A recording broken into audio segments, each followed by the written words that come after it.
என் அன்பு மாணவர்களுக்கு வணக்கம். இது உங்கள் சரவணகுமார் சார். இன்னைக்கு கிளாஸில் நம்ம என்ன பார்க்க போகிறோம்னா, யூனிட் 2ல் இருக்கக்கூடிய இம்பார்ட்டன்ட் பார்ட் சி ப்ராப்ளம் வந்து பார்க்க போகிறோம். இதுக்கு முன்னாடி ப்ரீவியஸ் வீடியோவில் டே 9க்கு உண்டான சேலஞ்ச் பார்த்தோம், அதாவது real part and imaginary part. இன்றைக்கி நம்ம பார்க்க போகிறது டே 10க்கு உண்டான சேலஞ்ச். அதாவது ஒட்டுக்காக எல்லா கொஷின்ஸும் கொடுத்தா கன்ஃபியூஸ் ஆகிருன்னு சொல்லி தான் ஒவ்வொரு நாளும் சொல்லி பிரித்து கொடுத்துருக்குறேன். சரிங்களா? அதை வந்து என்னென்னா, என்ன கொஷின்ஸ் கொடுத்துருக்காங்கிறத கொஞ்சம் கேர்ஃபுல்லாக பார்த்துட்டு கொஞ்சம் படிங்க. இது இருக்கிறதுலே ரொம்ப ரொம்ப ஈஸியான டாபிக், அது டிமார்ஸ் தியரம். இந்த ப்ராப்ளம்லாம் பார்த்தீங்கன்னா இதில் வந்து 3 டைப் ஆஃப் ப்ராப்ளம் இருக்குது. நான் உங்களுக்கு நம்ம அதோடைய கேட்டகரிஸ் வைஸ் நான் பிரித்து நானே கொடுத்துருக்கேன். இது டைப் 1, இது டைப் 2, டைப் 3, இந்த மாதிரி 3 டைப்பை நான் வந்து பிரிச்சுருக்கேன். இதுக்கு எல்லாத்துக்குமே ஆன்சர் வந்து நான் ஆல்ரெடி சால்வ் பண்ணிட்டேன். சால்வ் பண்ணி உங்களுக்கு வந்து என்னென்னா ப்ளேலிஸ்ட்டில் வந்து நான் வந்து அப்லோட் பண்ணியிருக்கேன். டிப்ளமோ என் ஸ்கீம், அதாவது டிப்ளமோ மேக்ஸ் 1 இருக்கும், அந்த ப்ளேலிஸ்ட்டை செக் பண்ணி பாருங்கள். அதில் செகண்ட் யூனிட்டில் அதில் அப்படியே பார்த்துட்டு வந்தீங்கன்னா டிமார்ஸ் தியரம் டாபிக் பாருங்கள். அதில் இதில் எல்லாமே டைப் 1, டைப் 2, டைப் 3 எல்லாத்துக்குமே ஆன்சர் இருக்குது. அதனால் நீங்கள் கவலைப்பட வேண்டாம், நீங்கள் ஒரி பண்ணாமல் அதை வீடியோ பார்த்துட்டு இதில் கூடிய சம்ம நீங்கள் ப்ராக்டிஸ் பண்ணி பார்த்தீங்கன்னா போதும். இந்த வீடியோவில் எந்த மாதிரி கேள்வியெல்லாம் கேட்கலாம், எப்படி வந்து நமக்கு வந்து போர்டு எக்ஸாம்ஸ்லாம் வருங்கிறத நம்ம இங்கே பார்க்க போகிறோம். இப்போ சிம்பிளிஃபை யூஸிங் டிமார்ஸ் தியரம், நம்ம இன்றைக்கி பார்க்க போகிற டாபிக் டிமார்ஸ் தியரம். தமிழில் வந்து டிமாரின் தேற்றத்தை பயன்படுத்தி சுருக்குக அப்படின்னு சொல்லி கேட்பாங்க. சரிங்களா? அப்போ அது என்னென்னா, இந்த ப்ராப்ளம் எல்லாமே cos 2θ + I sin 2θ whole power 4 into cos 4θ + I sin 4θ whole power 5 divided by cos 5θ - I sin 5θ whole power -3 cos 4θ - I sin 4θ whole power 2. இதுக்கு ஒரு ஹிண்ட் மட்டும் நான் தரேன், அதை மட்டும் நீங்கள் நல்லா யோசிச்சுன்னா போதும். இந்த மாதிரி டிமார்ஸ் தியரம்னு வந்துட்டாலே நம்ம எழுத வேண்டியது cos θ + I sin θ. இதுதான் நமக்கு வந்து இந்த ப்ராக்கெட்டுக்குள்ளே வரணும். எல்லாத்துக்குமே ஒன்று தீட்டா கொடுக்கலாம், இல்லைன்னா தீட்டாக்கு போல எக்ஸ்ன்னு வச்சுக்கலாம். cos x + I sin x இதுதான் வரணும். இதை மட்டும் ஞாபகம் வச்சுங்க.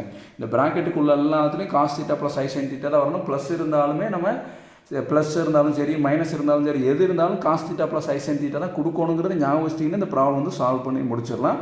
அது எப்படியெல்லாம் சால்வ் பண்ணுறதுங்கிறத வீடியோ பாருங்கள், அது கொஞ்சம் கிளியராக இருக்கும். அப்போ இந்த மாதிரி ப்ராப்ளம்லாம் டைப் 1 ப்ராப்ளம்லாம் கேட்கலாம் பார்ட் சியில். டைப் 2 ப்ராப்ளம் பாருங்களேன், அதே தான்.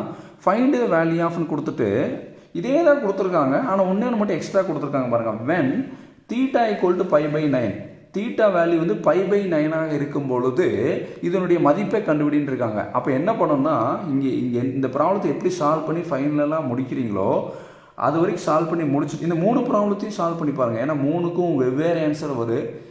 இதில் என்னென்னா ஒரு ஆன்சர் காமிச்சிட்றேங்க. இப்போ for example cos θ + I sin θ whole power 0ன்னு ஒரு வருதுன்னு வைங்களேன். எனிதிங் பவர் 0, அதனுடைய ஆன்சர் வந்து 1. இதை வந்து மறந்துடாதீங்க, அதுக்காக ஒரு ப்ராப்ளம் கொடுத்துப்பான். இந்த இடத்துல நிறைய பேர் தப்பு பண்ணுவீங்க. பவரில் 0 வந்துச்சுன்னா ஆன்சர் வந்து என்ன, ஃபைனல் ஆன்சர் வந்து 1. அதை நோட் பண்ணி வச்சுங்க. இதே மாதிரி இங்கே இந்த ப்ராப்ளம் எப்படி சால்வ் பண்ணுங்களோ அதே மாதிரி சால்வ் பண்ணணும். கடைசியில் தீட்டாக்கு பதிலாக நம்ம என்ன கொடுக்கணும்னா π/9 கொடுத்து சால்வ் பண்ணி பார்க்கணும். சரிங்களா? இந்த டைப் 2 ப்ராப்ளமும் வீடியோவில் அப்லோட் பண்ணியிருக்கேன், நீங்கள் அதனால் அதை பாருங்கள். அடுத்து சப்போஸ் நம்ம எல்லாமே தீட்டான்னு படிச்சுட்டு போயிருப்போம். எக்ஸாம்பிள் செகண்ட் ப்ராப்ளம் இந்த மாதிரி கேட்கலாம். cos x - I sin x whole power 3 இந்த மாதிரி கேட்குறாங்க பார்த்தீங்களா? எங்கள்கிட்ட தீட்டா காணோம், கொஷின் டஃப்னு நினச்சக்கூடாது. முதலே சொல்லியிருக்கேன், cos θலையும் கேட்கலாம், இல்லை cos xலையும் கேட்கலாம். தீட்டாங்கிறதும் வரலாம், எக்ஸ்லையும் வரலாம். அப்போ எல்லாமே ஒன்று தான். இப்போ இந்த இடத்துல கூட cos x வச்சு கேட்கலாம். இங்கே பாருங்கள், cos x - I sin x whole power 3 cos 3x + I sin 3x whole power 5 divided by cos 2x - I sin 2x whole power 5 cos 5x + I sin 5x whole power 7 equal to 1ன்னு சொல்லி அவங்களே proof பண்ண சொல்லிட்டாங்க. Prove தட்னு கொடுத்துட்டாங்க. when x = 2π/13, x வந்து 2π/13 இருக்கும்போது இதனுடைய மதிப்பு 1ன்னு சொல்லி ப்ரூஃப் பண்ண சொல்லி அவங்களே கேட்டுட்டாங்க. அப்போ ரொம்ப கஷ்டமாக கேள்விகள் கேட்கும்போது இந்த டைப் 2 ப்ராப்ளம்ஸ் வந்து கேட்குறதுக்கு வாய்ப்பு இருக்குது. ஏன்னா டைப் 1 ப்ராப்ளம் சால்வ் பண்ணுற மாதிரி பண்ணிவிட்டு எக்ஸ்ட்ரா ஒரு ஸ்டெப்பு மட்டும் கண்டுபிடிச்சா அந்த டைப் 2 ப்ராப்ளம் அவ்வளோதான், சிம்பிளாக. இது ரெண்டுமே ஒரே இதுதான். புரியுதுங்களா? அப்போ தீட்டாக்கு பதிலாக ஃபைனல் ஸ்டெப்பில் π/9 கொடுக்கணும், இங்கே எக்ஸுக்கு பதிலாக 2π/13 வந்து கொடுக்கணும். சரிங்களா? இது ரொம்ப கொஞ்சம் கேர்ஃபுல்லாக பார்த்துங்க.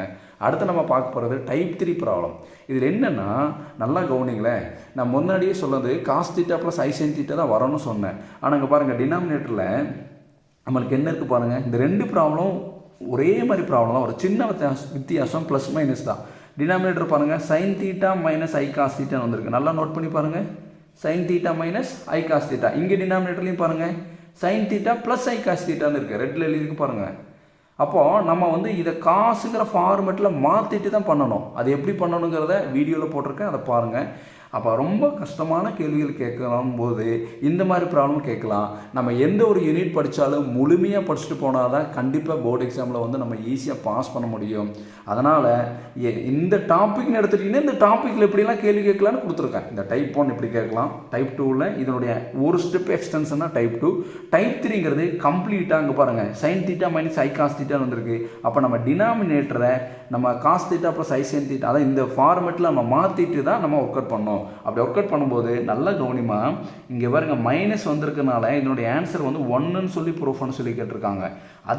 இதே ப்ராப்ளம் தான் பாருங்கள், cos theta plus I sine theta divided by sine theta plus I cos தீட்டாங்க. மைனஸுக்கு பதிலாக இங்கே ப்ளஸ்ன்னு இருக்குது, அதனால் ஆன்சரே மாறுது பாருங்கள். என்னென்று cos 8 theta plus I sine 8 தீட்டான்னு சொல்லி ப்ரூஃப்னு சொல்லி கேட்குறாங்க.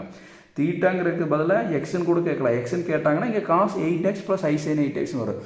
அப்போது இந்த டாப்பிக்கில் ரொம்ப வித்தியாசமாக எடுக்கணும்னா இந்த மாதிரி டைப் 3 ப்ராப்ளம் கேட்கலாம். அடுத்து தேர்டாக ஒரு ப்ராப்ளம் எழுதியிருக்கேன். இந்த ப்ராப்ளம் வந்து பார்த்தீங்கன்னா இதை வந்து நம்ம இஜெட்டுன்னு வச்சுட்டு நம்ம வந்து சால்வ் பண்ணுவோம். Cos theta plus I sine theta இஜெட்டு, இது வந்து 1/z சொல்லி சால்வ் பண்ணுவோம். சரிங்களா, இந்த ப்ராப்ளம் பார்த்துங்க.